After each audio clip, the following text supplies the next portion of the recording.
Good morning, students. So let's start where we have finished. We have seen the last concept as far as the basic terminologies are concerned. That is, what is meant by solvent and insolvent. Let me have a quick review of what we have seen in the last lecture there. We have seen few accounting terminology. We started with what is meant by accounting.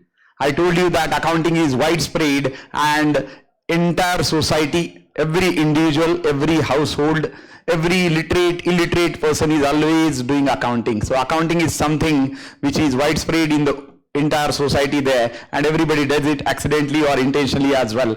Along with that, we have seen certain concept transaction which is further divided into monetary and non-monetary transaction, and we have seen that transactions are nothing but all activities in a business which are expressed in the form of money.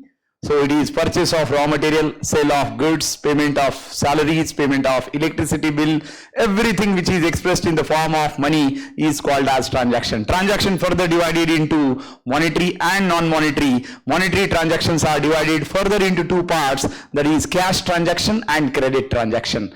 In today's competitive world, we all know that we cannot say that we are always going to sell only on cash. We need to sell on credit, then only business is going to have expansion, and along with that you will be having more and more customers. So do remember that we are supposed to sell on cash as well as we are supposed to sell on credit to attract the more customer base as far as business is concerned. So when we are selling on credit, money will be received, but it will be received in the future. If you are selling on cash, money will be immediately received. That we have seen the two types of transaction there. Do remember, students, when we are selling on credit, we are going to generate an asset which is called as debtor. So debtor is nothing but, students, the customers to whom goods has been sold on credit basis and the amount is to be received in the future.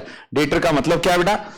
ऐसे customer जिनको आपने credit में माल बेचा है और पैसा वो देंगे लेकिन आज नहीं देंगे, फ्यूचर में देंगे, इसलिए that is called as an asset for the business, because debtors are the customers to whom business has sold goods on credit basis for which amount is to be received in the future. So that is what debtor is defined.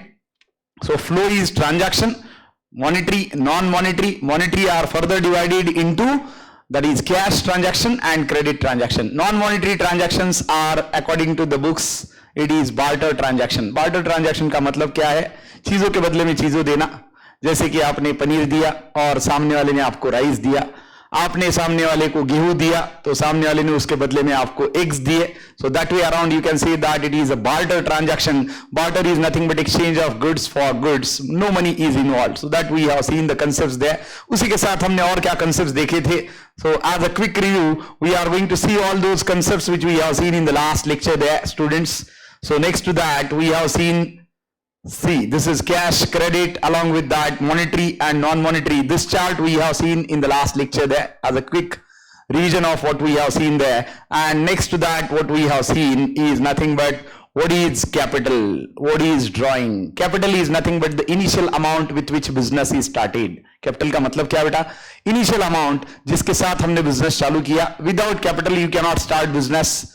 Capital can be in the form of either cash in hand, or it is cash at bank, or it is in the form of different assets. Assets, students, we defined in the last lecture as assets are economic resources which are owned and possessed and has a resale value in the market. Assets क्या है? आपका pen, आपकी laptop, bike, car, ये सारे आपके assets है. हर एक इंसान asset बनना चाहता है, चाहिए भी, बनना ही चाहिए, asset ही बनना चाहिए. Liability बन के तो कोई मतलब नहीं है. Assets are economic resources which are owned and possessed and has a resale value in the market, that we have seen in the last lecture. And assets are, again, bifurcation is there that we are supposed to see in today's lecture. तो capital हमने देखा, capital is nothing but the initial amount with which business is started. Initial amount with which business is started, and that initial amount may be in the form of cash balance, maybe in the form of bank balance, or maybe in the form of different assets. हमने assets को आगे define किया. Assets are economic resources which are owned and possessed and have a resale value in the market. इसी के साथ हमने ये भी देखा था, students, that drawing is what? The amount which is withdrawn for personal use by the owner, either in the form of cash or goods, is called as drawing. Drawing का मतलब क्या बेटा? Amount which is withdrawn by the owner for his or her personal use is called as drawing. Drawing cash में भी हो सकती है या तो आप goods withdraw कर सकते हैं. For example, say you are having ice cream manufacturing, you are having a two-wheeler manufacturing, four-wheeler manufacturing, or you are having a coffee shop or a restaurant. तो यहां से आप कुछ खाना घर पे लेके जाते हैं, रोज कॉफी घर पे लेके जाते हैं, आप आइसक्रीम लेके जाते हैं, 4 व्हीलर आपने यूज के लिए घर पे 2-4 लेके गए, 2 व्हीलर लेके गए. So either for this you need to pay back money to the business or else this will be considered as drawing. Why? Because these are the amount or goods which is withdrawn for personal use by the owner. And students do remember, drawing always reduces capital. Drawing capital को reduce करती है. जैसे मैंने आपको last example में बोला था कि आपने कैपिटल दिया, 10 करोड़ बिजनेस चालू किया, लेकिन आपको 2 महीने बाद इमरजेंसी आ गई, 1 करोड़ विड्रॉ करना पड़ा पर्सनल पर्पज के लिए. तो 10 करोड़ माइनस 1 करोड़ करेंगे तो कैपिटल कितना बचेगा बेटा? It will be 9 crore. This 9 crore will be capital. Either you give back 1 crore which is withdrawn for personal use, or the capital will be as it is, that is 9 crore, because you have withdrawn 1 crore as you are drawing, that is for personal use. Another example is given for drawing here. Proprietor pays college fees for his son or pays for his medical expenses, mobile bill, etc. for the business. So that is what drawing. Along with that, we can see other terms here. Very important: debtor, creditor, bad dates. I told you, debtor are nothing but the customers to whom business has sold goods on credit basis and money is to be received from them in the future. Debtor always represents an asset for the business. As far as the business is concerned, debtor क्या बताता है बेटा? Nothing but it is an asset. Along with that, जैसे आपने credit में बेचा, उस तरह से आप क्रेडिट में खरीद भी सकते हैं. So another definition is for creditor. So creditor is what? Creditor are nothing but the parties from whom business purchases raw material on credit basis and money is supposed to be paid to them in the future. जैसे आपने customer को credit में बेचा बेटा, उसी तरह से supplier से आप क्रेडिट में खरीद सकते हैं, और क्रेडिट में खरीदने के बाद आप उनको पैसा पे करेंगे कुछ टाइम के बाद, maybe after a month, maybe after 3 months or 4 months, whatever has been decided between the buyer and seller. So creditor, can I say students, it is a liability. Why? Because amount is to be paid by the business to other party. So do remember students, इसी के साथ मैंने आपको 3 तरह के creditors बोले थे, आपको याद होगा. Now let me tell you the 3 types of creditor here. So number 1, creditor is for purchase of raw material on credit basis. So first creditor, you can say that it is in the form of supplier. First creditor हम किसको बुलाएंगे बेटा? Supplier के basis पे बुलाते हैं. ये देखिए क्रेडिटर कि 3 टाइप्स मैं आपको यहां पे बता रहा हूं. Creditor for purchase of raw material on credit basis.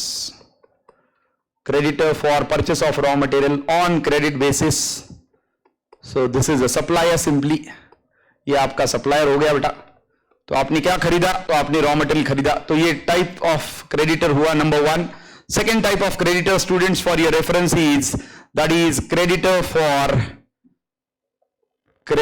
For loan borrowed और लोन टेकन. लोन टेकन बोल सकते हैं, लोन बोरोड बोल सकते हैं. This is another creditor student. So this is also one of the creditor, that is creditor for loan borrowed.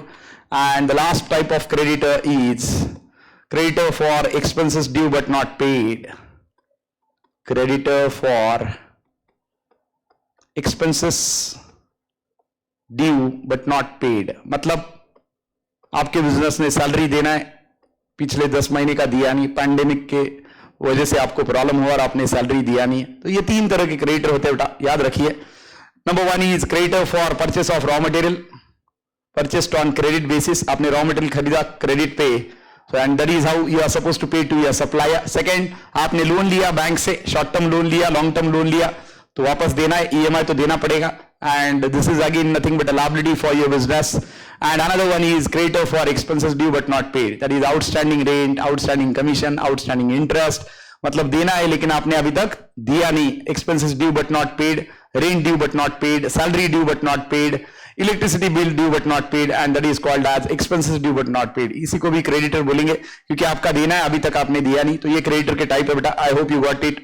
And this we have seen in the last lecture as well. Along with that, we have seen bad debts as a concept. Unfortunately, this shouldn't occur in a business, but ये होता है, क्या करे. आपको पता है विजय माल्या, नीरव मोदी, अब ये तो bad debts ही बताए, PNB ने bad debts बताए. Along with that, the other SBI and other banks which has given loan to Vijay Mallya, उन्होंने बैक डेट से बताया कोई ऑप्शन नहीं है, because these are the customers from whom money is not recovered. ये ऐसे customer है जिनसे पैसा रिकवर नहीं हुआ, होना चाहिए था लेकिन नहीं हुआ, एंड अभी तो आप कुछ नहीं कर सकते, लॉस बताइए, क्योंकि पैसा तो रिकवर नहीं हुआ और आपका तो पैसा गया है. So that is what bad debts. An irrecoverable amount from a debtor is known as bad debts. It is a revenue loss to the business. Revenue loss क्यों? There are two things students, one is called as capital, another is revenue. नीचे ही terms दिए, हमने वो भी देखे थे last lecture में. That is type of expenditure. One is capital expenditure, another one is revenue expenditure, and then you can see deferred revenue expenditure. ये तीनों हमने last lecture में देखा था बेटा.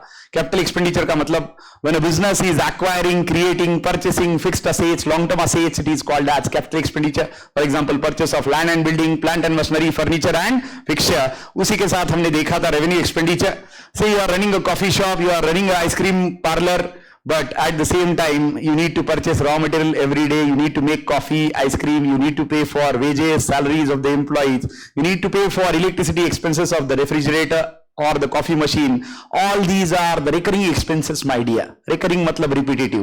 बिना revenue expenses के business तो चलेगा नहीं, तो ये revenue expenditure को recurring बोला जाता है, capital expenditure को non recurring बोला जाता है, and last expenditure we have seen deferred revenue expenditure.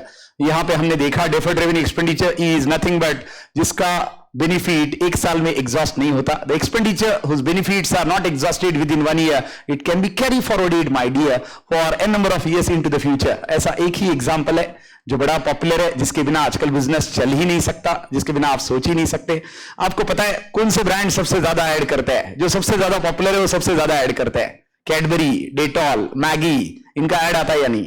सबसे ज्यादा ऐड आता है. These are market leaders in to their segment. Actually देखा जाए तो ये अपने अपने सेगमेंट के मार्केट लीडर है, बट फिर भी ये ऐड करते हैं. ऐड क्यों करते हैं? Because they don't want to lose their market share.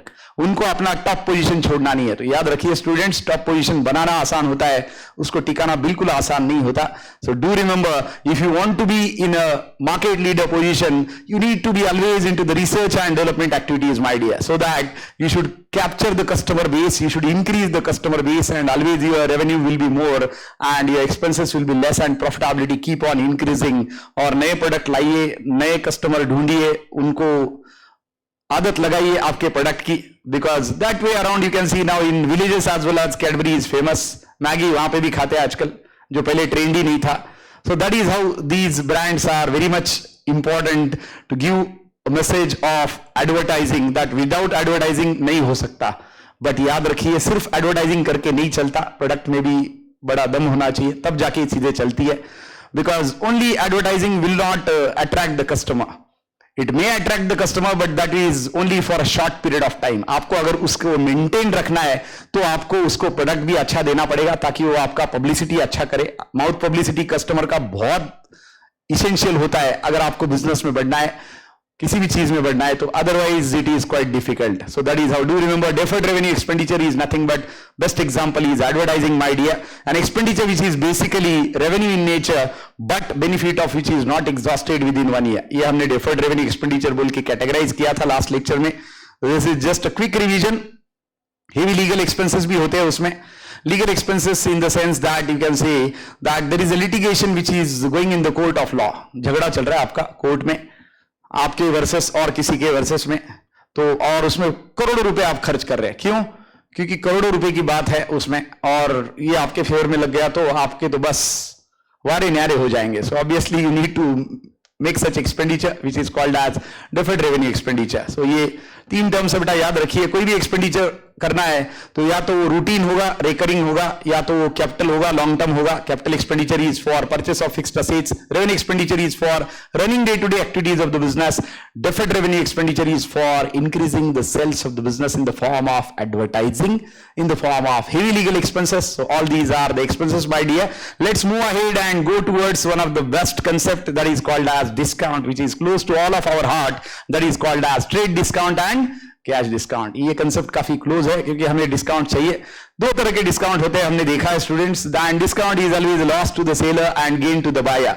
हमने ये भी देखा था. डिस्काउंट सेलर के लिए क्या है? लॉस है, और बायर के लिए क्या है? गेन है. डिस्काउंट देखिए, trade discount is given on bulk buying, bulk purchasing, and along with that there is a cash discount. हमने ये भी देखा था students, trade discount is never recorded in books of account because it is the discount which is given on your catalogue price, your MRP और your retail price, that is called as maximum retail price. अभी discount आप minus करते हैं gross amount से, फिर आता है net amount. तो ग्रॉस अमाउंट हम बताते ही नहीं है, क्यों? क्योंकि सेलर ने दिया ग्रॉस अमाउंट पे लेकिन उसको मिला नहीं, बायर ने भी ग्रॉस अमाउंट दिया नहीं, तो बायर ने भी नेट अमाउंट दिया, सेलर ने नेट अमाउंट रिसीव किया. So transaction should be recorded at net value after deducting trade discount from the gross amount. एक सिंपल एग्जांपल बोलता हूं बेटा, कंफ्यूज होने की कोई जरूरत नहीं है. ये देखिए, यही का एग्जांपल रिपीट करते हैं, आप देख सकते हैं. Let me use the highlighter and tell you that what they want to say. You can see here value of goods purchased or sold recorded is at net value payable after deduction of amount of trade discount allowed. If goods are rupees 1000 and sold at 5% trade discount, the value of goods that will be recorded will be rupees 950 both by the buyer and the seller. मतलब trade discount आप books of account में record नहीं करते. याद रखिए उसका reason क्या है, क्योंकि ना सेलर को 1000 रुपए मिले ना बायर को 1000 रुपए देना पड़ा. सेलर ने भी 950 रिसीव किए, बायर ने भी 950 दिए. और एक आपको चीज मैंने आपको बताई थी बेटा लास्ट लेक्चर में कि कोई भी चीज का डिस्काउंट निकालना है तो बस उसके 2 या 1 जीरो काट दो. तो 1000 रुपए है, उसका अगर आपको 10% निकालना है, 1000 रुपए का 10%, तो बस 1 जीरो काट दो. 1000 रुपए का अगर आपको 1% निकालना है तो बस उसके 2 जीरो काट दो, तो 1% बच जाएगा. फिर आपको जो कैलकुलेशन करने हैं कर सकते हैं. So it is 10 rupees is 1% of 1000 and 100 rupees is 10% of 1000. Very simple logic. Mathematics, accounting learn करते टाइम ये ट्रिक याद रखिए, बढ़िया चलेगा. Do remember, point here is that trade discount and cash discount is different from each other. Trade discount is never recorded in books of account. The amount which is recorded in books of account is the net amount after deduction of trade discount from the gross amount. ये आपको यहां पे बताया. आपकी gross amount बेटा 1000 रुपए है cell की, लेकिन उसमें 5% का आपने ट्रेड डिस्काउंट दिया. 5% मतलब 1% तो 10 रुपए हुआ, तो 5% 10 into 5 50 रुपए हुआ. तो 1000 minus 50, that is what the calculation they have done. ये देखिए 1000 minus 50, so आपका नेट अमाउंट आया 950. So now neither we are going to record 1000 nor we are going to see 50. We are going to record only 950 which is the net amount of the transaction. याद रखिए बेटा, ये हमें सिर्फ 950 record करना है. 1000 रुपए जो ग्रॉस अमाउंट ट्रांजैक्शन की है उसका रिकॉर्ड करने की जरूरत नहीं है. 50 रुपए रिकॉर्ड करने की जरूरत नहीं है. क्यों? Because the net amount at which buyer has bought the things are 950. Seller which received for the articles which has been sold is 950. इसलिए 950 ही रिकॉर्ड करना है बेटा. फिर से हाईलाइटेड पार्ट आप देख सकते हैं बेटा, and highlighted part says that value of goods purchased or sold recorded at net value payable, that is after deduction of amount of trade discount allowed. If goods are of rupees 1000 and discount are 5% trade discount, value of goods that will be recorded is only 950. Let's move ahead and do remember, without forgetting, trade discount is never recorded in books of account. Trade discount is given on bulk buying, bulk purchasing, may be given by the manufacturer to the wholesaler. That way around trade discount is given. And third and most important, that when trade discount is there on any transaction, you need not record the gross amount, you should record the net amount. Net amount means what? After deducting the trade discount from the gross amount. So that is what trade discount, my dear. Next is cash discount, everybody. Cash discount is Google Pay, Amazon Pay, Paytm, different digital wallets. जो आता है आपको 3 रुपए cashback, 5 रुपए cashback, और जिसके लिए इंसान फटाफट गूगल पे करता है और देखता है कि रिवॉर्ड आया तो बस स्क्रैच करके कि मिला क्या. तो that is nothing but the cash discount. It is on the prompt payment of cash. Discount which is given on the immediate payment of cash by the seller to the buyer is called as cash discount. So it is the amount deducted from the final amount due at the time of receipt. It is the concession given by the seller to the buyer for the prompt payment. And do remember students, cash discount is always recorded in books of accounts. So there is a basic difference between cash and trade discount, my dear. Cash discount हम books of account में record करते हैं, trade discount हम books of account में record नहीं करते. That is what we have seen. Cash discount is calculated after deducting trade discount, since it is a loss to the seller and gain to the buyer. कभी भी याद रखिए बेटा, आपने अगर लॉस दिया, आपने अगर डिस्काउंट दिया सामने वाले को, तो आपके लिए तो लॉस है. Being seller you are bearing a loss. Now whatever may be the motivation for you, but discount given on the sale is a loss to the seller and gain to the buyer. Cash discount appears in the books of account. Cash discount books of account में appear करता है. यही example आगे लेते हैं, मैं आपको बताता हूं कि किस तरह से कैश डिस्काउंट को ये करना है. उन्होंने एग्जांपल नहीं दिया, मैं आपको एग्जांपल दे देता हूं. Let's say that you have sold goods worth rupees 50,000. चलो ऐसे मानते हैं कि हमने गुड्स बेचे 50,000 के, तो 50,000 पे हमने 10% का डिस्काउंट दिया सामने वाले को. So let's say sale is of 50,000 and it is done on a 10% cash discount my dear. Cash discount कितने का दिया बेटा? 10% का. तो अभी किसी भी चीज का 10% निकालना है तो मैंने बोला बस एक जीरो काट दो. तो 50,000 का एक जीरो काटेंगे तो बचेगा कितना बेटा? बचेगा सीधा 5,000. It is 10%. तो 50,000 में से हमें कैश डिस्काउंट माइनस करना है क्योंकि हमने कैश डिस्काउंट दिया सेलर बोल के. तो 50 माइनस 5 बचा कितना? 45,000. Now this is 5,000 is CD, 45,000 is net amount. Am I right students? And 50,000 is the gross amount of the transaction. अभी ये सारा रिकॉर्ड करना है. क्यों? क्योंकि it is including cash discount and cash discount is always recorded in books of account. Do remember students, cash discount is always recorded in books of accounts. तो आप transaction record करेंगे. सेल 50,000 का, seller sell record करेगा 50,000 का, loss record करेगा 5,000 का और amount received record करेगा 45,000 का. क्यों? मिला 45, लॉस बियर किया 5,000 और एक्चुअल बेचे 50,000. बायर भी ऐसे ही कुछ करेगा, लेकिन बायर बोलेगा दिया 45 का, प्रॉफिट हुआ 5,000 का और गुड्स आए 50,000 के. Very simple. Loss to the seller discount and gain to the buyer. इसलिए यही डिस्काउंट सेलर के लिए लॉस है, यही डिस्काउंट बायर के लिए गेन है. सो do remember students, cash discount is always shown in books of accounts, whereas trade discount is never shown in books of accounts. So that is trade and cash discount we have seen. Next few terms we have seen, these are the last terms which we have seen: solvent and insolvent. It is exactly on your assets and liability. We have defined both of them in the last lecture, students. Assets are economic resources which are owned and possessed and have a resale value in the market. Assets क्या है? Economic resources है, जो आपकी ownership है, आपका position है और जिसका मार्केट में रीसेल वैल्यू है उसको हम असेट बुलाते हैं. Cash in hand, cash at bank, land and building, plant and machinery, furniture and fixture, all these are assets. Whereas liabilities are the amounts which are bound to be payable by the business to the parties from whom they have already received benefit. आप यूं ही किसी को पे नहीं करेंगे, उनसे आपको पहले ही बेनिफिट्स मिले. तो liability का डेफिनेशन क्या है बेटा? Liabilities are the amounts which are payable by the business to the other parties, but for the benefits already received from them. For example, purchase of raw material on credit basis, bank loan taken or expenses due but not paid. ये सारी आपकी liabilities है. क्यों? क्योंकि आपने raw material लिया, पैसा नहीं दिया अभी तक. आपने लोन लिया, 10 साल के लिए लिया, EMI देते रहेंगे, तो ये भी लायबिलिटी है. And along with that another liability is electricity bill outstanding, your rent outstanding, salary outstanding, commission outstanding and this is called as expenses due but not paid. तो ये सारी चीजें बेटा याद रखिए. So that is how it is called as, all these are nothing but your liabilities, and liabilities are defined as the amounts which are owed by the business to other parties for benefits already received from them. Liabilities का मतलब क्या बेटा? The amounts which are owed by the business to other parties for benefits already received from them, और उसको हम liabilities बुलाते हैं. और liabilities के टाइप्स, assets के टाइप्स हमें देखने. So I was telling you that what is solvent and insolvent. बड़ा सिंपल है. solvent का मतलब when your assets are more than your liabilities, means you can sell your assets, pay all your liabilities, and business can be very mutually closed, very silently closed. कोई शोर नहीं होगा यहाँ पे. क्यों? asset 50 करोड़ के, liability 30 करोड़ के, तो बेचो. 50 करोड़ के आ गए अमाउंट, 30 करोड़ का liability भी बच गया, पे कर दिया, सॉरी, और आपके पास फिर भी बचा है आपका नेटवर्थ 20 करोड़ का. Net worth is what? Net worth is capital. जिसके लिए आपने बिजनेस चालू किया वो profit. So net worth is capital plus net profit my dear. Net profit का कंसेप्ट आपको समझाता हूं बेटा, बड़ा आसान है.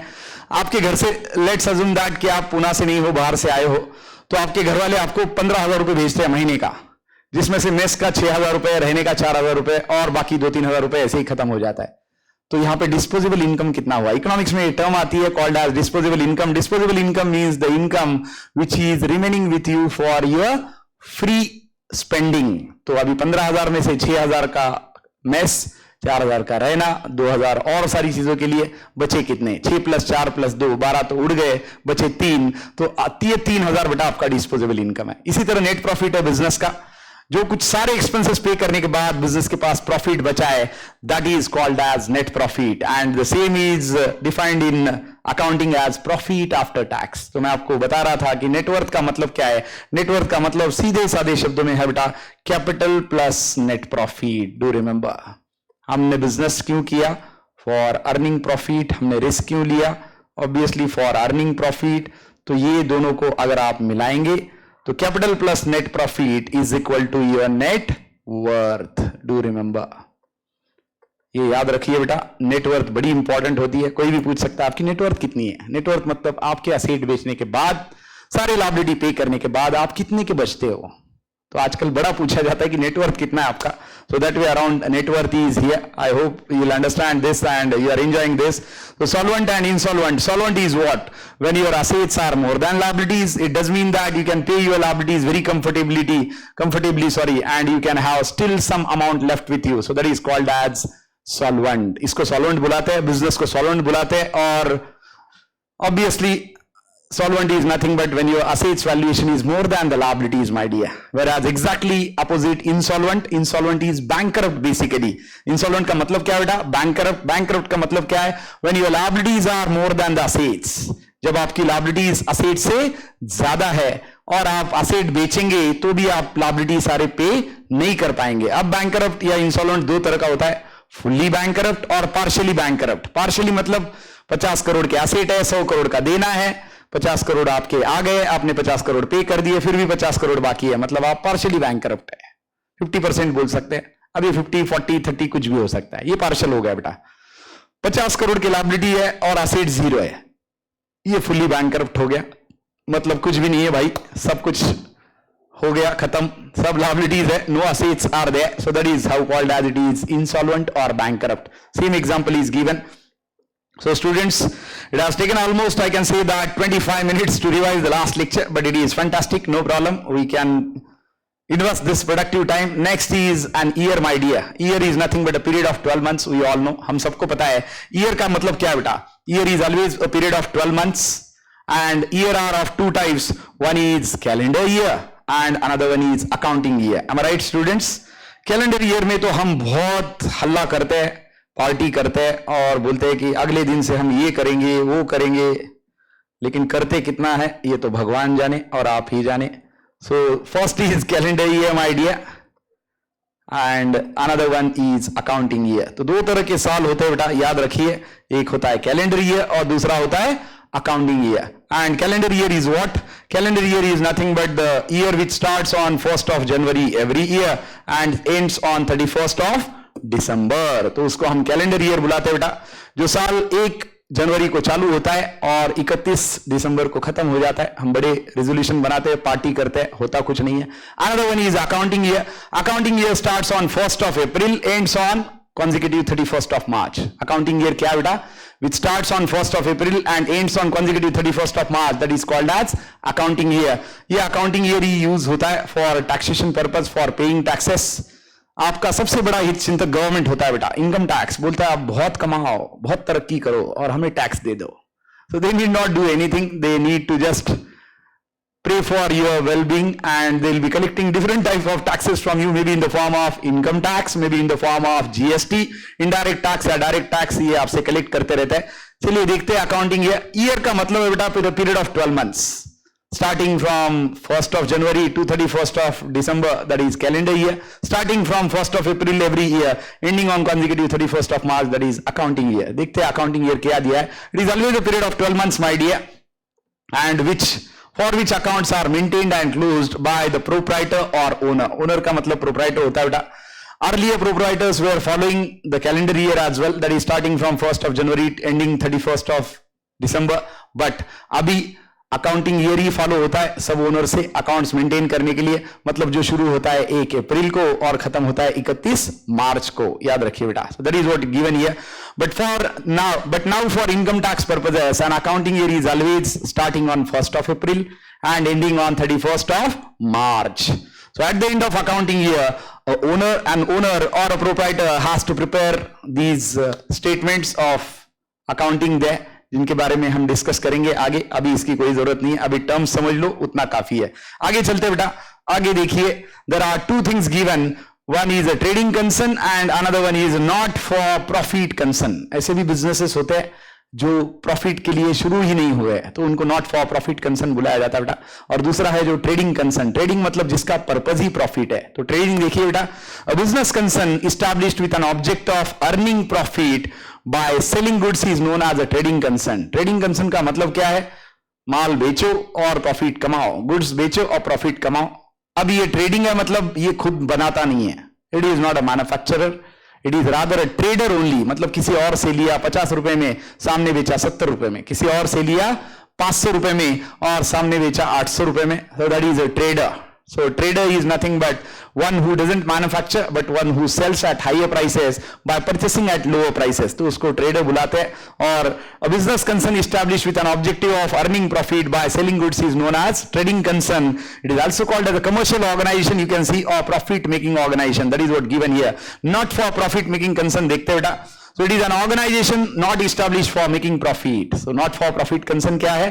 ये ऐसी organization है जो profit कमाने के लिए उसका जन्म नहीं हुआ, उसका एस्टैब्लिशमेंट नहीं हुआ. So it is an organisation not established for profit but for rendering services to the society.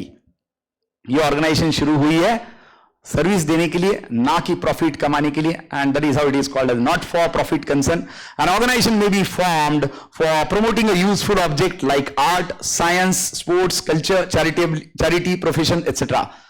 Schools, hospital, sports club etcetera. अब मैं क्या बोलूं, मेरे ख्याल से ये स्कूल्स को तो यहां से हटा देते हैं, इसकी कोई जरूरत नहीं है. आप मेरे से एग्री करेंगे कि these are no more not for profit concern. हाँ, sports club to some extent हो सकता है ये नॉट फॉर प्रॉफिट कंसर्न है. स्पोर्ट्समैन को हेल्प कर रहा है, उसको खेलने के लिए पूरा मोटिवेशन दे रहा है, सारी चीजें अवेलेबल करा के दे रहा है, ये हो सकता है. वरना आज की डेट में कहां स्कूल्स और हॉस्पिटल्स बचे हैं अभी not for profit concern. It is impossible, isn't it? You will agree with me because a kid who's going into senior and junior KG is having a fees of lakhs of rupees in Pune and in other part of Maharashtra as well. तो ये तो कहाँ not profit for concern रहा. हमारे time में हुआ करता था, अभी आपके टाइम में तो है नहीं. Unfortunately it is. Schools and hospitals as well where obviously it is very important to save the life of a person. So not for profit concern. याद रखिए बेटा, स्पोर्ट्स क्लब बचे, चैरिटेबल ऑर्गेनाइजेशंस है जो चैरिटी करते हैं, may be वृद्धाश्रम and all those things. So these are not for profit concern. इनका पर्पज है किसी का सेवा करना, सोसाइटी की सेवा करना, and that is nothing but rendering the services. So that is what not for profit concern.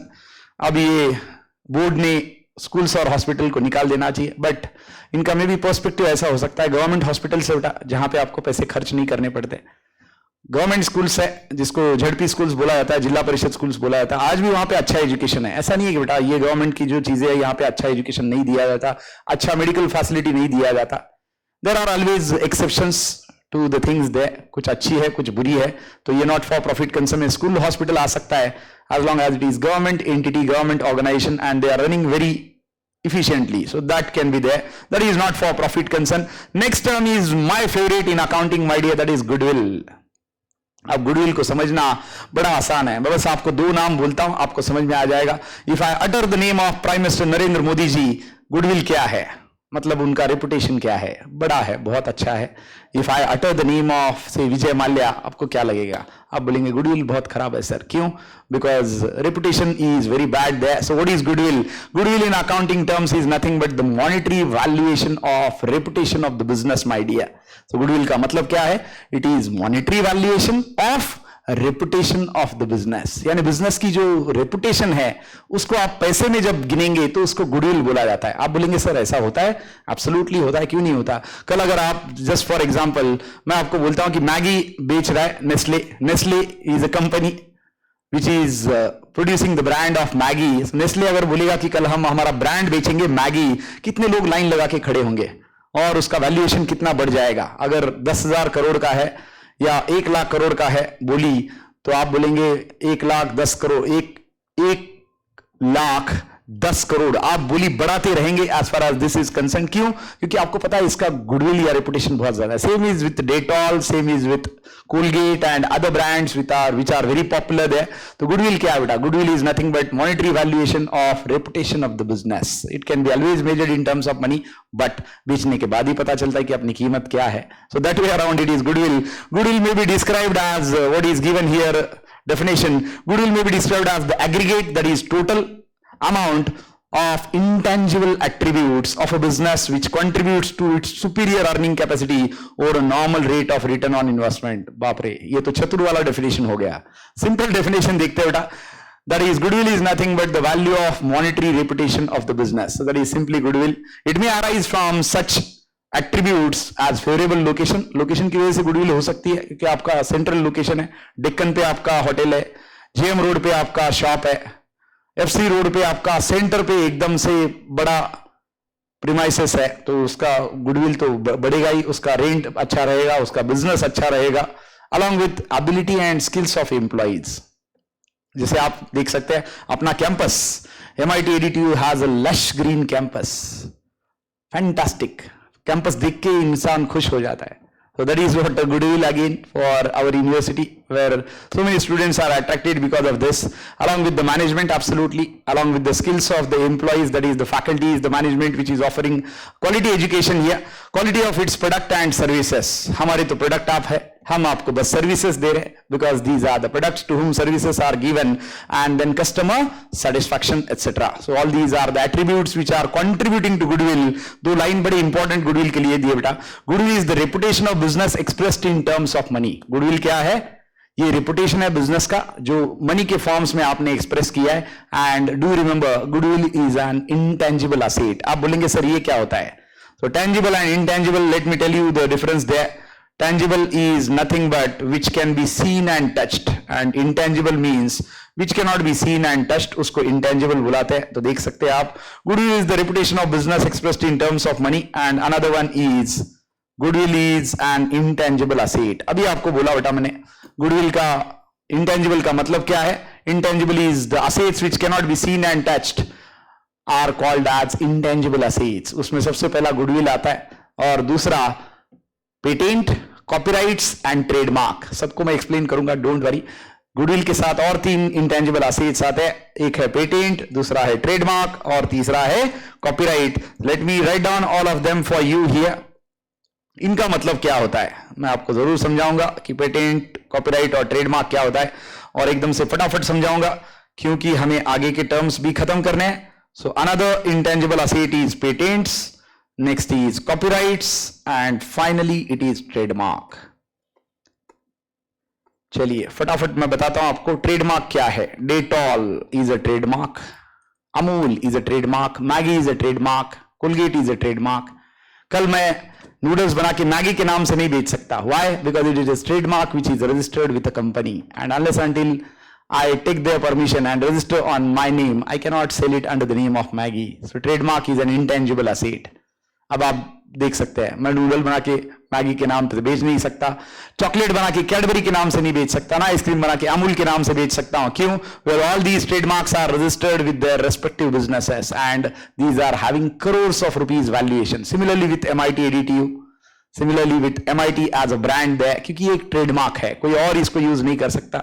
Similarly you can use these different trademarks, and along with that you are having another things here. So trademark समझ में आ गया आपको। Next is copyrights. आप सबको पता है बाहुबली एक अच्छी बहुत मूवी बनी थी, बाहुबली 1, बाहुबली 2। बाहुबली 2 बनने के पहले बहुत ज्यादा एक्साइटमेंट था, किसने मारा बाहुबली को, या कटप्पा ने बाहुबली को क्यों मारा, and that secret has been leaked by some of the crew members of the production house there, और उनको जेल हो गई थी because of violation of copyright. Copyright is taken for literature work, for movies, for songs, for books, ये copyright लिया जाता है। आपके परमिशन के सिवा ना उसको छाप सकते हैं ना उसको बेच सकते हैं। अगर बेचा छापा तो फिर मुश्किल हो जाएगा। जैसे आपने देखा अभी नई मूवी आई थी कूली नंबर 1, इसका कॉपीराइट ले रखा है। तो उनके पहले भी फादर ने बनाई थी, अभी भी फादर ने ही बना दी। पहले अनदर हीरो था और अभी अपने बच्चों को लेके बनाई। That is copyrights my dear. Copyrights are taken for literature work, for movies and for songs and a number of things. Patents are very important, my dear. इस पे तो आजकल दुनिया एकदम चलती है पेटेंट्स पे. तो पेटेंट का मतलब क्या है? Let me tell you. Patents are nothing but something which is taken for technological invention and innovation. ऐसी चीजें जो आप टेक्नोलॉजिकल इन्वेंशन या इनोवेशन के लिए लेते बेटा, उसको पेटेंट्स बुलाते हैं. पेटेंट्स अगर आपने लिया किसी भी चीज का तो फिर बल्ले बल्ले आपकी तो चांदी हो गई, बहुत ज्यादा पैसा मिलेगा. अगर आपने कोई चीज पेटेंटेड की, मतलब ये एग्जिस्टेंस में थी नहीं बेटा, आपने उसका एग्जिस्टेंस बनाया. Otherwise it has never been in existence, so that is called as patent, my dear. वरना ये थी ही नहीं, तो इसको आप पेटेंट बुला सकते हैं. Patent are nothing but taken for technological innovation. For example, manufacturing of drug, or you can say that medicine which is going to cure cancer, which is going to cure the corona, that is which has happened in pandemic, which is going to cure the diseases which are dreaded and which are, you can say that, which are going to take the toll on the life of human being they. तो उसके लिए आप patents ले सकते हैं. आपने ऐसा engine बनाया जो बहुत कम पेट्रोल कंज्यूम करता है, माइलेज बहुत ज्यादा देता है. आपकी गाड़ी का माइलेज 20 का है, ये 40 का देता है, 50 का देता है. इसका पेटेंट आप ले सकते हैं और आपके नाम पे ये रजिस्टर कर सकते हैं और आप इसमें से बहुत ज्यादा पैसे कमा सकते हैं. Idea is nobody is monopoly, my dear. Have a good idea, work on it, follow Swami Vivekananda and see one idea at one time. Be passionate for it, go for it and never leave it in between. तो उसको follow करो, पूरी तरह से कोशिश करो, मिलना ही मिलना है. So that is what success is always going to be behind you. Goodwill, I hope you enjoyed, my dear. Goodwill is nothing but the value of monetary reputation of the business. It is expressed in the form of money and it is an intangible asset. Intangible asset is nothing but the assets which cannot be seen and touched, but which can be felt. ऐसे asset जो आप देख नहीं सकते, touch नहीं कर सकते, जो महसूस कर सकते, उसको आप इंटेंजिबल असेट बुलाते हैं बेटा. 4 एग्जांपल मैंने इसमें आपको दिए. पहला गुडविल, दूसरा पेटेंट, तीसरा कॉपीराइट, चौथा ट्रेडमार्क. अब टेंजिबल असेट क्या होता है? Tangible assets are nothing but which can be seen and touched and obviously those are cash in hand. आपके जेब से 500 रुपए का नोट निकाल के देखिए, 2000 का नोट निकाल के देखिए, आप इसको महसूस कर सकते हैं, देख सकते हैं. That is nothing but a tangible asset, my dear. अगला टर्म देखते हैं. I hope you enjoyed all the intangible assets there. Let's go for profit and loss, my dear. वैसे profit loss बड़ा interesting term है. Profit का मतलब when selling price is more than the cost price. Am I right, students? Profit का मतलब क्या है? जब आपका SP is greater than CP. So it is given when the selling price of goods is more than the cost price, it is a profit. देखिए, जब आपका SP is more than CP, that is profit, and profit increases the capital of the business. जिसके लिए business किया जाता है, business किया ही जाता है प्रॉफिट के लिए. तो ऑब्वियसली आपको प्रॉफिट होगा तो आपका कैपिटल तो बढ़ता रहेगा. And that way around it is always a good idea, my dear. So let me write down in short. If SP is greater than CP, it is profit. इसी तरह से मैं उल्टा भी लिख सकता हूं बेटा.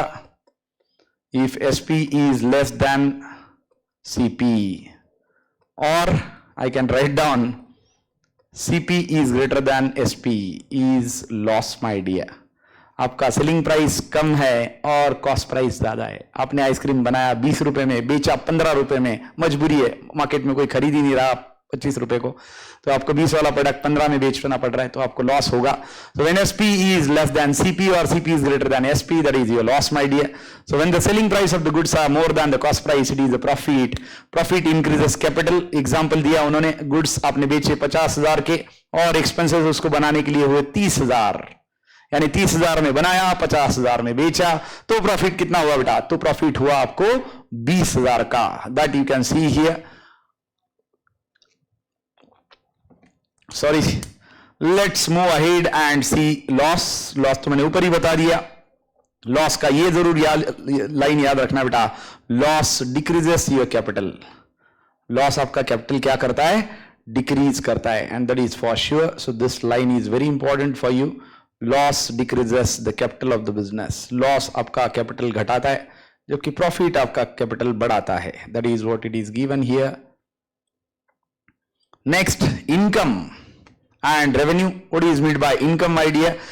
Income is nothing but the regular income.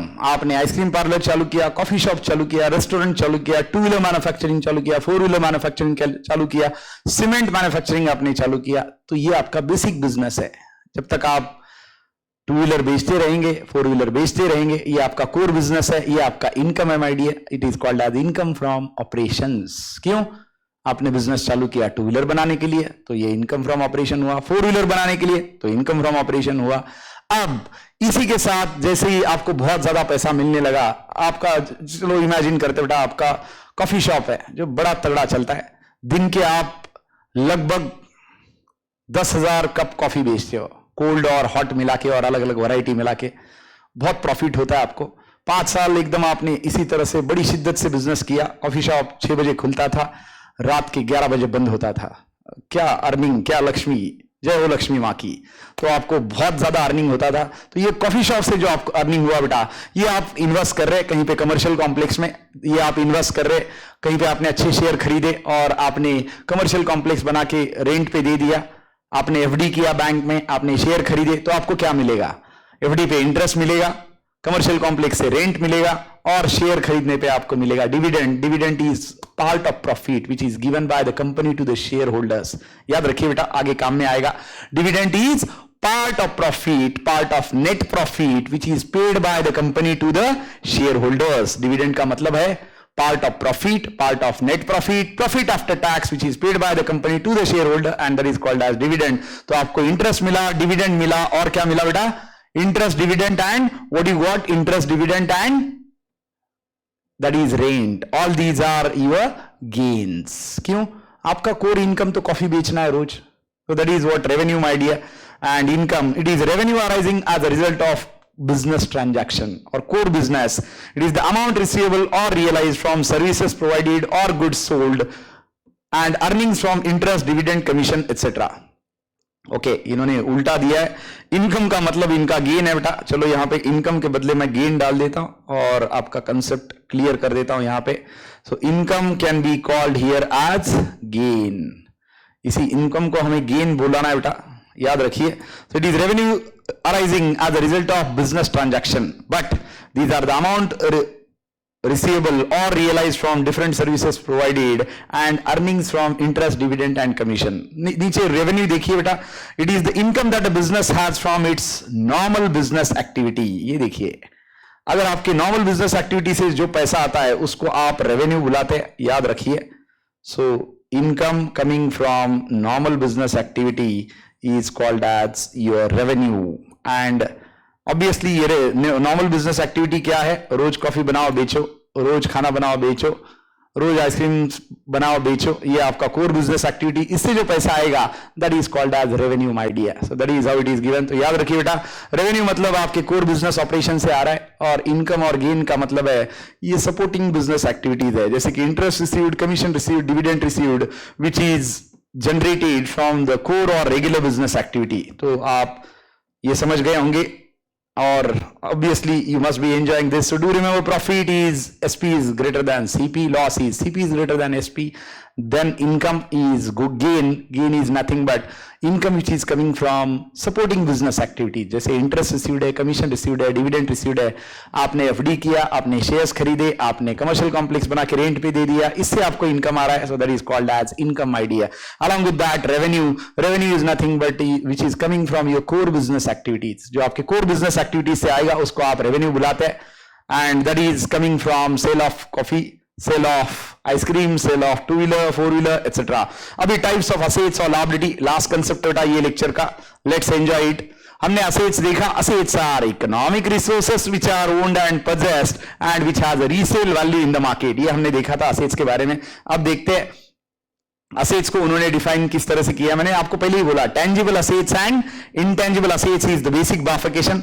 अब टेंजिबल और इनटेंजिबल को उन्होंने आगे बाइफिकेट किया है। टेंजिबल मतलब which can be seen and touched and intangible मतलब which can not be seen and touched. देखिए टेंजिबल भी आपके लिए लिख देता हूं। This is on the basis of you can say that tangibility of the business. अगर ये असेट का बाइफिकेशन हमें लिखना है तो we can write down it is on the basis of tangibility of the business and so it is, let me write down tangible assets।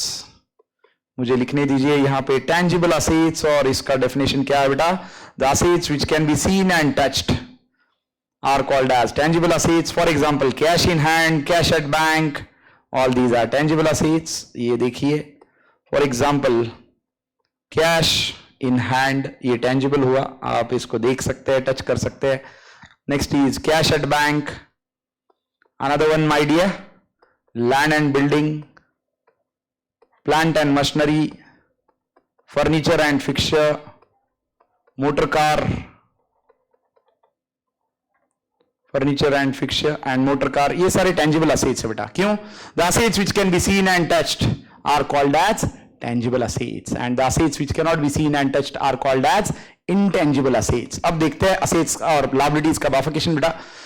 Assets what they have given, any physical thing or right owned by that has a monetary value. कोई भी physical चीज है या फिर आपका right है जो आपके बिजनेस ने ओन किया है, is called as an asset.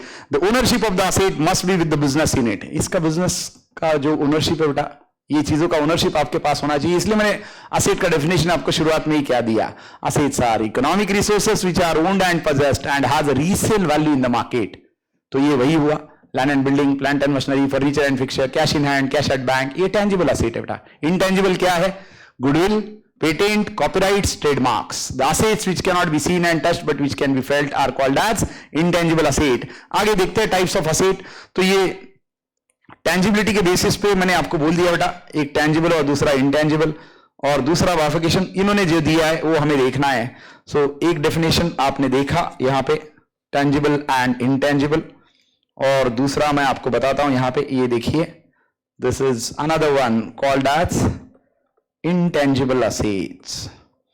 Assets which cannot be seen and touched but which can be felt are called as intangible asset. For example, goodwill.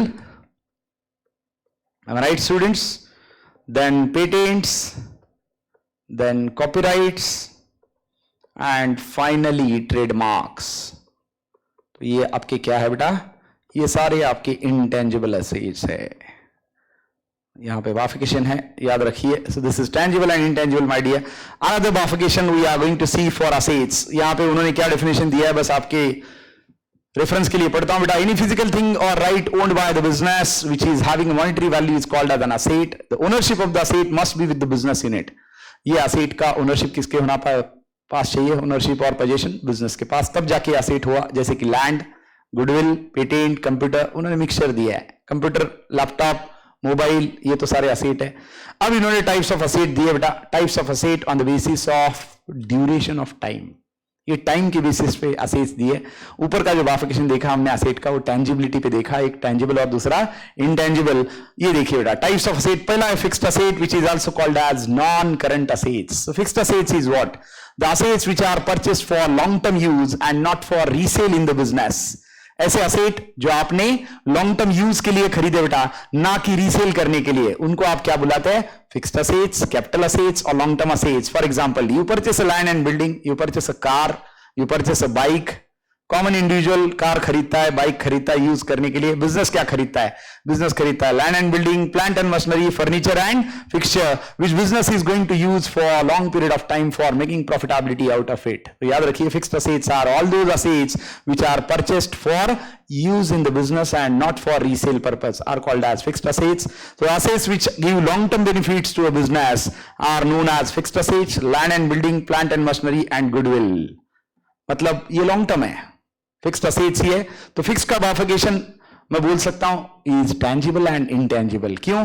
क्योंकि इंटेंजिबल असेट भी लॉन्ग टर्म वाले हैं और tangible asset भी long term वाले हैं, जैसे कि land and building, plant and machinery, furniture and fixture, और इसी को नॉन करंट भी बोला जाता है बेटा. तो अभी आते हैं, देखते हैं सेकंड क्या है दिया उन्होंने. लास्ट सेंटेंस आप देख सकते हैं, आपको कोई कंफ्यूजन नहीं रहेगा. Last sentence is that fixed assets may be tangible और intangible.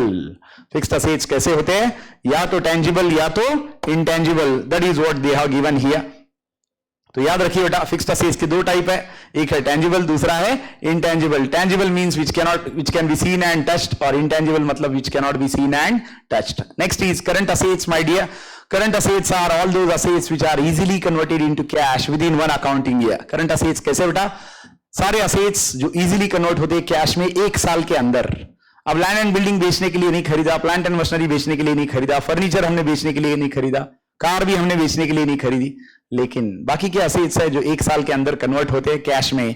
The assets which are easily converted into cash within one accounting year are called as current assets. जैसे कि cash in hand, cash at bank, Debtors, that is the customer who are going to pay to you within a short period of time. Marketable security, short term investment, आपने share खरीदे, आज खरीदे, दोपहर में बेच सकते हैं, आज खरीदे कल बेच सकते हैं, मतलब these are easily converted into cash within one accounting year and these are called as current assets, my dear. Current assets का definition क्या है बेटा? The assets which are easily converted into cash within one accounting year are called as current assets. और current assets के example देखिए उन्होंने भी दी है, that is debtors, cash in hand, cash at bank and stock. Stock का मतलब inventory. तीन तरह के स्टॉक होते हैं बेटा, याद रखिए. Stock of raw material, stock of finish goods and stock of WIP. आप बोलेंगे सर ये क्या होता है, ये कैसे होता है, कहां पे होता है, जरा बताइए. ये देखिए मैं बता देता हूं आपको कि स्टॉक तीन तरह का क्यों होता है. Do remember first thing my dear, stock is also called as inventory. Stock को और क्या बोला जाता है बेटा? इन्वेंट्री. और ये क्या है? तीन टाइप्स है स्टॉक और इन्वेंट्री के. पहला है रॉ मटेरियल, दूसरा है वर्क इन प्रोग्रेस और तीसरा है फिनिश्ड गुड्स. अब आप बोलेंगे ये क्या होता है? आइसक्रीम घर पे बना रहे हो आप, दूध लाया, शक्कर लाई, फ्लेवर लाए, मिक्स किया, रेफ्रिजरेटर में डाल दिया, डीप रेफ्रिजरेटर में आइसक्रीम बनने के लिए. अभी वो रॉ मटेरियल रहा क्या? नहीं. आइसक्रीम हुआ क्या? नहीं. अभी क्या है? वो WIP है, वर्क इन प्रोग्रेस. आइसक्रीम बनेगा, फटाक से चट करेंगे हम. पहले रॉ मटेरियल था क्योंकि दूध, शुगर, फ्लेवर्स ये सारे रॉ प्रोडक्ट थे. अब इसको मिक्स किया एक पर्टिकुलर प्रोपोर्शन में और डीप रेफ्रिजरेटर में डाल दिया. 2 घंटे बाद ओपन करना है, आइसक्रीम बनेगा, एंजॉय करेंगे. That is finish goods my dear. So it is very easy. Raw material, stock of raw material, stock of WIP and stock of finish goods. ये तीन टाइप्स है. किसी भी प्रोडक्ट का इस तरह से ही होता है, पहले वो रॉ मटेरियल होता है, फिर बीच में कहीं तो फंस जाता है, WIP हो जाता है और आखिरी में प्रोडक्ट बन के बाहर आता है. That is finish goods. Inventory और stock in one and the same thing. आप सोच रहे होंगे डेटर्स क्या है? Debtors are nothing but the customers to whom business has sold goods on credit basis and money is to be received from them. तो उसको आप debtors बुलाते हैं, उसको आप क्या बुलाते हैं? The customers from whom money is to be received by the business are called as debtors. Next is my dear bills receivable. आप बोल रहे होंगे ये क्या होता है? दो कस्टमर है मेरे, let's say that it is Ravi and it is Shreya. These are the two customers of mine. अब रवि को भी मैं बेच रहा हूं, श्रेया को भी मैं बेच रहा हूं. Ravi is my trusted customer since ages. Ravi मेरा 20 साल से कस्टमर है. हर बार वो मेरे से खरीदता है, 3 महीने बाद पैसे लाके देता है. श्रेया को रवि ने लाया है, बोले अच्छा कस्टमर है दे दो. श्रेया बोलती है सर मुझे भी इतना ही क्रेडिट पीरियड चाहिए और मुझे इससे डबल लेना है आपसे माल, इतना मेरा रिक्वायरमेंट है. मैं देखता हूं कि बाबा इसका रेपुटेशन अच्छा या नहीं है, क्योंकि मुझे तो पैसा रिकवर होना जरूरी है वरना तो बैड डेट्स हो जाएंगे. Amount which cannot be recovered from data. मैंने श्रेया का निकाला इंफॉर्मेशन मार्केट से और पता चला कि yes Shreya is a good customer. फिर भी मेरे एक्स्ट्रा सिक्योरिटी के लिए मैंने श्रेया पे एक बिल निकाला which is called as bills of exchange my dear.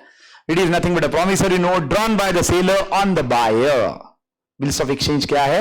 It is a promissory note drawn by the seller on the buyer, which is mentioning that what is sold, when it is sold, for how much it is sold and money कब वापस आएगा. तो मैंने श्रेया पे bill निकाला, seller बोल के उस पे लिखा कि मैंने क्या बेचा, कितने में बेचा, कब पैसा वापस आएगा. श्रेया ने सब पढ़ा, साइन किया, मेरे को वापस दिया. अब मैं बोलूंगा Shreya is my bills receivable. Shreya अपने बुक्स ऑफ अकाउंट में मुझे बोलेगी बिल्स पेएबल. क्यों? क्योंकि श्रेया के बिजनेस के लिए मैं लायबिलिटी हूं, मेरे बिजनेस के लिए श्रेया असेट है. क्यों? क्योंकि मुझे श्रेया से पैसा आना है, श्रेया को मुझे पैसा देना है. सिंपली बोल सकता हूं कि श्रेया मेरी डेटर है मेरे बुक्स ऑफ अकाउंट में बेटा, और श्रेया बोलेगी कि सर मेरी क्रेडिटर है. क्यों? क्योंकि मुझे उनको पैसे पे करने हैं. Very simple. तो ये ट्रस्टेड कस्टमर है जो रवि है, तो ये डेटर हुआ. श्रेया जो नई कस्टमर है ये मेरे बिल्स रिसीवेबल हुआ. लेकिन दोनों को मिला के क्या हुआ? Accounts receivable. दोनों मेरे लिए असेट है क्योंकि दोनों से पैसा आना है बेटा. तो ये भी टर्म याद रखिए, that is debtors plus bills receivable. तो इसको अकाउंट्स में क्या बुलाया जाता है? Debtors plus bills receivable is equal to accounts receivable. Debtor और बिल्स रिसीवेबल को अगर आपने ऐड किया तो इसको हम क्या बुलाते हैं बेटा?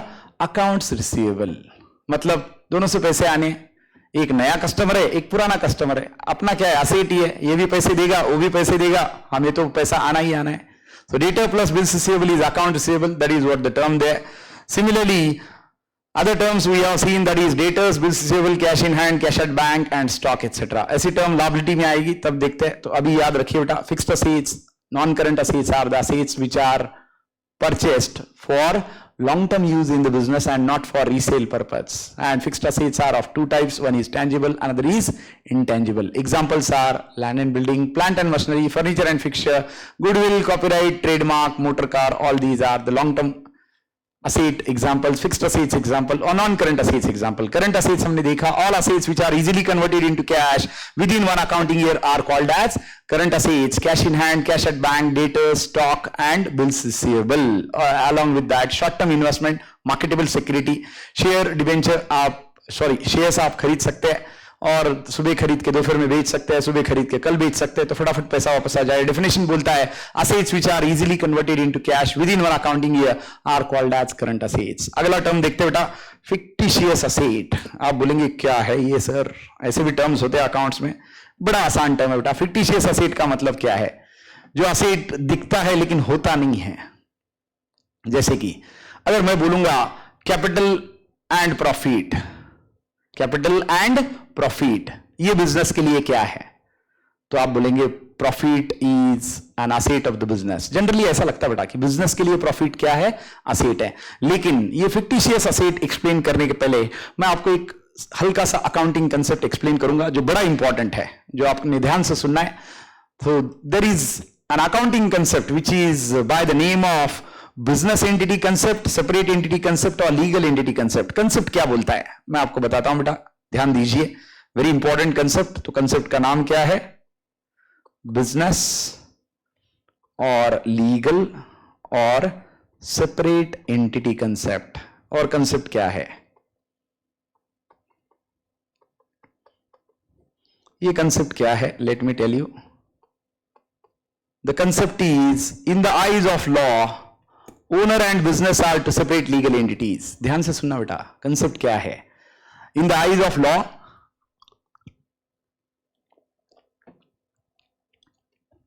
Owner and business are two separate legal entities. Law की आंखों में आपका बिजनेस और आप, ये दो अलग चीजें हैं. Though it is a reality that business can not be started without owner, still law says that in the eyes of law owner and business are two separate legal entities. So whatever owner gives to the business, business is liable to pay it back to the owner.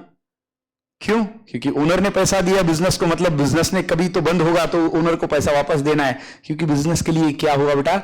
ये हुआ business के लिए liability.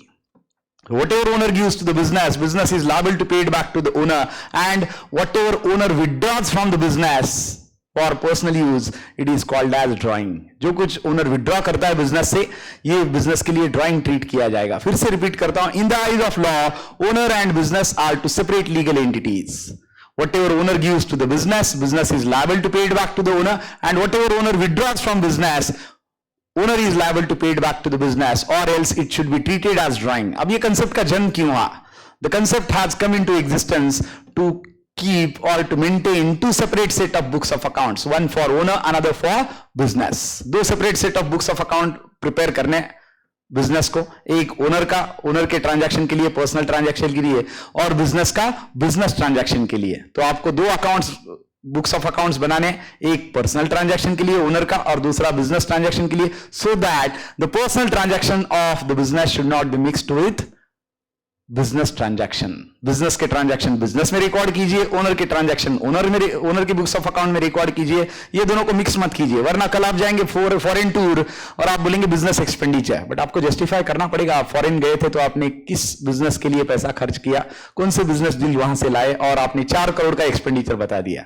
आसान बात नहीं बेटा. Income tax बड़ा पूछता है और जवाब देना पड़ता है, जस्टिफाई करना पड़ता है, वरना मुश्किल हो जाता है. तो मैं आपको कंसेप्ट बता रहा था, बिजनेस, लीगल और सेपरेट एंटिटी कंसेप्ट. ये फंडामेंटल अकाउंटिंग कंसेप्ट है जिसके ऊपर पूरा अकाउंटिंग टिका हुआ है. इसके बिना अकाउंट्स आगे नहीं जाता. कंसेप्ट क्या बोलता है? In the eyes of law owner and business are two separate legal entities. Whatever owner gives to the business, business is liable to pay it back to the owner, and whatever owner withdraws from the business, owner is liable to pay it back to the business. क्यों? क्योंकि owner ने drawing किया तो वापस देना पड़ेगा या capital reduce हो जाएगा. और ये कंसेप्ट क्यों आया एग्जिस्टेंस में? because there should be two separate set of books of account, one for owner, another for business. The personal transaction of owner should be recorded in personal books of account. Business transaction should be recorded in business books of account. तो ये reality है. और ये कौन सा concept है बेटा? ये बिजनेस एंटिटी कंसेप्ट है, सेपरेट एंटिटी कंसेप्ट है, या लीगल एंटिटी कंसेप्ट है? अब ये कंसेप्ट की वजह से capital is always a liability my dear. क्यों? क्योंकि कैपिटल दिया ओनर ने बिजनेस को, तो बिजनेस को वापस करना है कभी ना कभी फ्यूचर में, इसलिए कैपिटल इज अ लायबिलिटी. अगर कैपिटल लायबिलिटी है बेटा तो बड़ी आसान सी बात है, आपने जो प्रॉफिट कमाया वो भी लायबिलिटी है. Why? Because this profit is earned on capital, which should be paid as a return on the investment, which should be paid as a return on the capital by the business to the owner. Business तो वैसे भी non living entity है बेटा, artificial entity है. तो business जो कुछ कमाएगा पैसा किसको देना पड़ेगा? ओनर को. क्यों? ओनर ने रिस्क लिया, ओनर ने बिजनेस चालू किया, तो ओनर को प्रॉफिट मिलेगा. So that is how business and owner are two separate legal entities. Whatever owner gives to the business, business is liable to pay it back to the owner and vice versa. Concept comes into existence to have two separate set of books of account, one for owner, another for business. ये concept की वजह से capital भी liability और profit भी liability है. अभी बचा क्या? बिजनेस में कैपिटल पे प्रॉफिट होता है तो कभी कभार लॉस भी हो जाता है ना? शुरुआती दौर में इनएक्सपीरियंस्ड नेचर की वजह से आपको लॉस हुआ बिजनेस में. Now in this case this loss can you sell to somebody. आप बोल सकते हैं बेटा ये ले मेरा नेट लॉस 5 करोड़ का और मुझे 5 करोड़ दे दे. ऐसा तो कर नहीं सकते. अगर प्रॉफिट लायबिलिटी है तो लॉस बिजनेस का असेट है. Am I right? अब ये सुनने में थोड़ा अजीब लगता है, लेकिन कंसेप्ट से अगर सोचो, बिजनेस एंटिटी कंसेप्ट से, प्रॉफिट कैपिटल बढ़ाता है तो लॉस कैपिटल घटाता है. लॉस तो बियर करना ही पड़ेगा. लॉस बियर करना पड़ेगा मतलब एसेट का वैल्यूएशन आपका कम हो जाएगा. क्यों? क्योंकि आपको लॉस हुआ है. So loss is an asset for the business my dear. लेकिन लॉस का प्रॉब्लम ये है कि लॉस किसी को दे के आप पैसा नहीं ले सकते. बोल नहीं सकते ये ले लॉस और मुझे दे दे 5 करोड़. मतलब लॉस कैसा असेट हुआ? fictitious, मतलब which is not real. So that is what fictitious asset my dear. Just for the accounting treatment we need to show it as an asset, otherwise it is not at all an asset. इसलिए इसको क्या बुलाते हैं? fictitious asset. These assets are not represented by tangible possession or property. These are imaginary assets my dear. ये imaginary asset है. Loss किसी को देके पैसा तो नहीं ले सकते आप, लेकिन बताना पड़ेगा अकाउंटिंग ट्रीटमेंट के लिए. लॉस तो आपका क्या है? असेट है. या तो कैपिटल में से माइनस करो या तो बैलेंस शीट की असेट में बताओ. बैलेंस शीट क्या होता है बेटा? Statement of assets and liabilities as on a date. So balance sheet is nothing but statement of various liabilities and various assets as on a date is called as a balance sheet there, and you can see there that is these are imaginary assets but don't have any realizable value. For example, net loss देना चाहिए. Net loss ही perfect example बेटा. Net loss याद रखो, बाकी का example भूल जाओ, इसकी जरूरत नहीं है. Liability is the next term. Liabilities are the amounts which are owed by the business to other parties for benefits already received from them. Liability क्या है? ये आपके पैसे है जो आपको सामने वाले को देना है. क्यों? क्योंकि उनसे आपको ऑलरेडी बेनिफिट मिला है. आपने उनसे रॉ मटेरियल खरीदा, आपने उनसे लोन लिया, या आपने उनको एक्सपेंसेस देने हैं लेकिन नहीं दिए. So amount payable by the business to other parties are called as liability. It is a debt or amount due from the business to others for the benefit received by them. For example, loan taken, creditors, bank overdraft is a short term loan and then outstanding expenses. तो इसको हम liability बुलाएंगे बेटा. liability के types देखते हैं, जैसे asset के टाइप्स हमने देखे, बड़ा इंपॉर्टेंट है. liability सिंपली बोल सकते हैं students, the amount which are owed by the business to other parties are called as liabilities. आगे देखिए बेटा क्या दिया. liability के टाइप्स दिए fixed liabilities and current liabilities. जैसे फिक्स्ड असेट थे उसी को हमने नॉन करंट असेट्स बोला, उसी को हमने लॉन्ग टर्म असेट्स बोला. उसी तरह से फिक्स्ड लायबिलिटी को हम नॉन करंट लायबिलिटी बुला सकते हैं, उसी को हम लॉन्ग टर्म लायबिलिटी भी बुला सकते हैं. मतलब सिमिलर टर्म है. ये लायबिलिटीज ऐसे है जो लॉन्ग टर्म में वापस देने हैं, शॉर्ट टर्म में वापस नहीं देने. बड़ा सिंपल डेफिनेशन बेटा.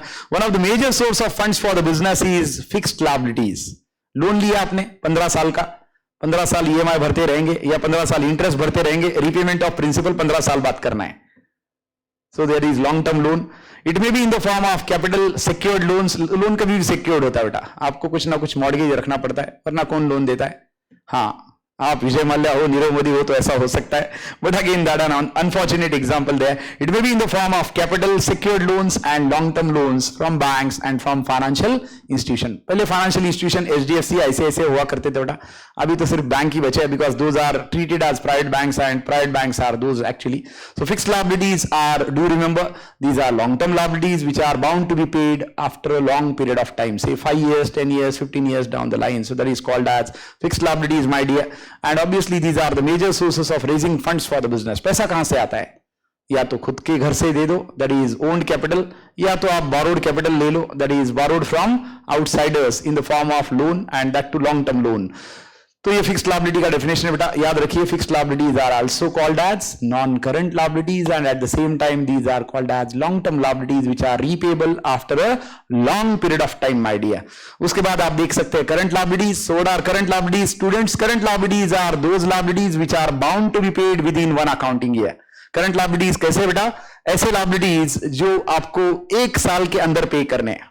Current liabilities are such liabilities which are bound to be paid within one accounting year and such liabilities are called as current liabilities। जैसे कि आप देख सकते हैं, these are incurred in regular operations of the business। जैसे creditors है, आपने raw material खरीदा, ये आपका हर बार का फंडा है कि 2 महीने के बाद आप पे करते हैं, तो creditor is a current liability। Bills payable is a current liability. अब ये बिल्स पेबल क्या है? ऊपर जैसा बिल्स रिसीवेबल था, नीचे बिल्स पेबल है बेटा। तो याद रखिए, creditor plus bills payable, creditor plus bills payable is called as accounts payable. ये दोनों लायबिलिटी है, दोनों में फर्क क्या है? एक सप्लायर बड़ा पुराना है जो आप पे भरोसा रखता है, कोई एक्स्ट्रा बिल नहीं निकालता, एक्सक्यूज मी, वो आपका रेपुटेशन पे है, आपके बड़ा पुराना आपका सप्लायर है, आपको माल बेचता है और 2 महीने बाद आप पैसे लेके दे देते हो, वो एक्स्ट्रा बिल नहीं निकालता। दूसरा जो सप्लायर है, नया सप्लायर है जो आप पे भरोसा नहीं करता और उसने एक्स्ट्रा बिल निकाला है, बिल्स ऑफ एक्सचेंज। अब वो आप पे बिल निकालता है, आप साइन करते हो, उसको वापस देते हो। अब वो आपके बिजनेस बुक्स ऑफ अकाउंट में आप उसको बताएंगे बिल्स पेबल, वो आपको बताएगा बिल्स रिसीवेबल। क्यों? आपके लिए लायबिलिटी है बेटा, क्योंकि आपको पे करना है, उसके लिए एसेट है क्योंकि वो बिल्स रिसीवेबल बताएगा, आप बिल्स पेबल बताएंगे। Simply it is a debtor and creditor my dear, confuse मत होइए। ये डेटर क्रेडिटर का रिलेशनशिप है। पैसा आना है तो डेटर, देना है तो क्रेडिटर। पैसा आना है तो रिसीवेबल, देना है तो पेएबल। ये ब्रॉड टर्म है। अकाउंट्स पेएबल मतलब पैसा देना है, अकाउंट्स रिसीवेबल मतलब पैसा आना है। भरोसे से आना है तो डेटर बुलाते हैं, बिल निकाला एक्स्ट्रा तो बिल्स रिसीवेबल बुलाते हैं, दोनों को ऐड किया तो अकाउंट्स रिसीवेबल बुलाते हैं। उसी तरह से क्रेडिटर्स मतलब आपने भरोसे से पे करना है हर बार, तो आपका सप्लायर है, you are always suppose to पे।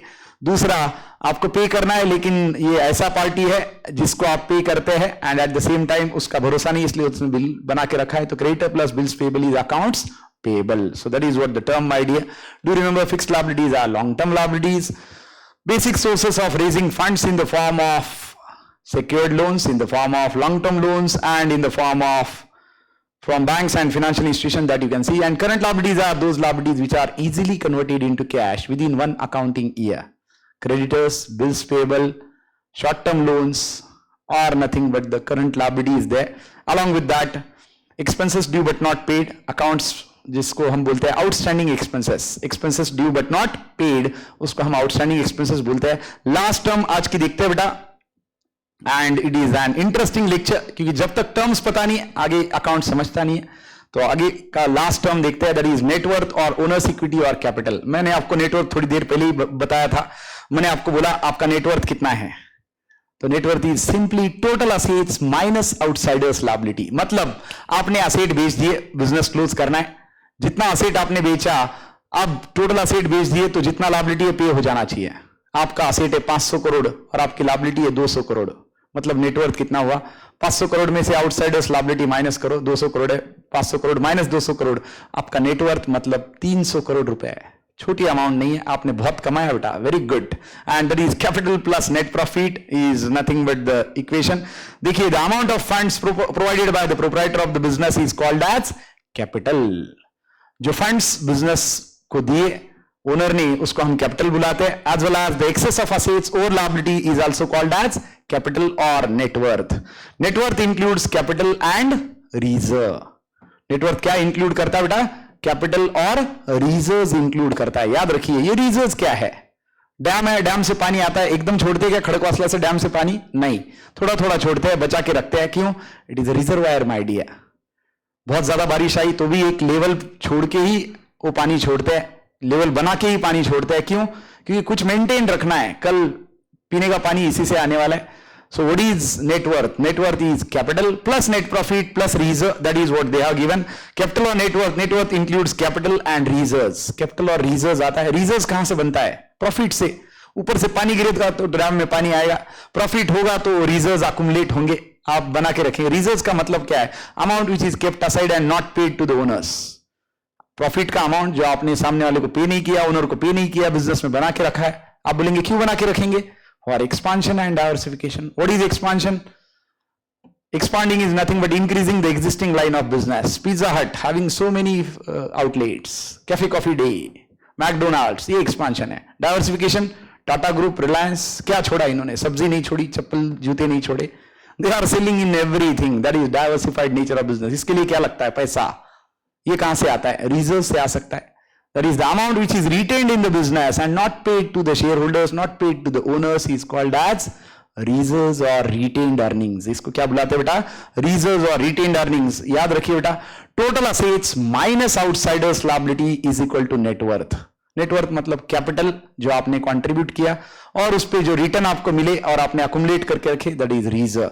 तो ये सिंपल सादा इक्वेशन आपके लिए लिखता हूं यहां पे। और आज के दिन के लिए श्री गणेश तो हमने अच्छा किया था, आज के दिन हम स्वाहा करते हैं। So it is total assets my dear. Total मतलब टोटल सारे आ गए, short term long term, minus outsiders liabilities. Outsiders liability भी शॉर्ट टर्म लॉन्ग टर्म दोनों आ गए। इसका टोटल इक्वेशन बनेगा नेटवर्थ। नेटवर्थ फिर से बोलता हूं बेटा, it is capital plus reserves and surplus. So total assets minus outsiders liability is net worth. उन्होंने क्या दिया है? Net worth is equal to owners equity. Owners equity का मतलब कैपिटल है बेटा। Net worth is equal to owners equity is equal to capital. तीनों का नाम एक ही है। कैपिटल बुलाओ, ओनर्स इक्विटी बुलाओ या नेटवर्थ बुलाओ, सबका मतलब एक है। कैपिटल में तो प्रॉफिट ऐड होगा, रिजर्व ऐड होगा, और owners equity that is capital is equal to total equity that is assets, total assets and minus creditors equity। मतलब creditors मतलब outsiders होते हैं बेटा। creditors याद रखिए बाहर के लोग हैं जिनसे पैसा लिया आपने, रॉ मटेरियल खरीदा है क्रेडिट पे, या जिनको एक्सपेंसेस देने अभी तक दिए नहीं, ये सब बाहर के लोग हैं। So it is total assets minus outsiders liability is equal to net worth. So that is what today's lecture, my dear. I hope you have enjoyed this. Let me have a quick review of the terms which we have taken today. The first thing we have seen for today is accounting year, my dear. उसके पहले हमने revision लिया था। Accounting year दो तरह के होते हैं, कैलेंडर ईयर और दूसरा financial year. Calendar year starts on 1st of January, ends on 31st of December. Financial year starts on 1st of April, ends on 31st of March on the consecutive year. Next term हमने देखा, उसके बाद trading concern and not for profit concern. That is business which is started for making profit and business which is not at all started for making profit. Sports activities है, charitable trust है, schools है, government schools है, government hospital है, ये not for profit concern है। उसके बाद हमने बेस्ट टर्म देखा, goodwill. Goodwill is monetary valuation of reputation of the business. Along with that, we have seen other intangible assets in the form of patent, copyright, and trademark, my dear. Next, we have seen what is profit and what is loss. SP is greater than CP, CP is greater than SP. Along with that, we have seen income or gain and revenue or core business operations there. Income और gain की बात कर रहे थे तो interest received, commission received, dividend received, rent received, all these are nothing but the supporting incomes there. Whereas core business operation का जो income है उसको हम रेवेन्यू बुलाते हैं। जैसे कि कॉफी शॉप से आने वाला इनकम है, आपका जो कोर बिजनेस है उससे आने वाला इनकम है, उसको रेवेन्यू बुलाते हैं बेटा, and that is what revenue here. Then we have seen the types of assets, tangible and intangible. We have seen on the basis of time period, that is fixed assets, current assets and fictitious asset. Fixed assets को long term assets बुलाते हैं as well as non current assets बुलाते हैं। उसके बाद current assets are short term assets, और finally fictitious asset. Fictitious asset explain करने के लिए मैंने आपको टर्म समझाई बेसिक अकाउंटिंग की, that is called as business entity, separate entity और legal entity concept. That is what we have seen. Fixed asset का मतलब assets which are purchased for long term use and not for resale. Current assets का मतलब है assets which are easily converted within cash within one accounting year. And fictitious asset का मतलब है which are not at all real assets, which are imaginary assets, just for accounting treatment we have to show net loss as an asset. उसके बाद हमने liabilities का definition देखा, all amounts which are payable by the business to outsiders और to other parties for benefits received from them is called as liabilities. Liabilities are two types, one is fixed liabilities, long term liabilities और non current liabilities, and second is current liabilities. Non current liabilities are the liabilities which are basic sources of fund for raising business there. in the form of capital, in the form of secured loan, and from banks there. Along with that, current liabilities are liabilities which are bound to be paid within one accounting year. And finally, we have seen net worth, and net worth is nothing but total assets minus outsiders liability. That is what called as net worth. Net worth bana ke rakhiye beta. Have a wonderful day ahead. God bless you. And this is the end of the lecture. Thank you. Bye-bye.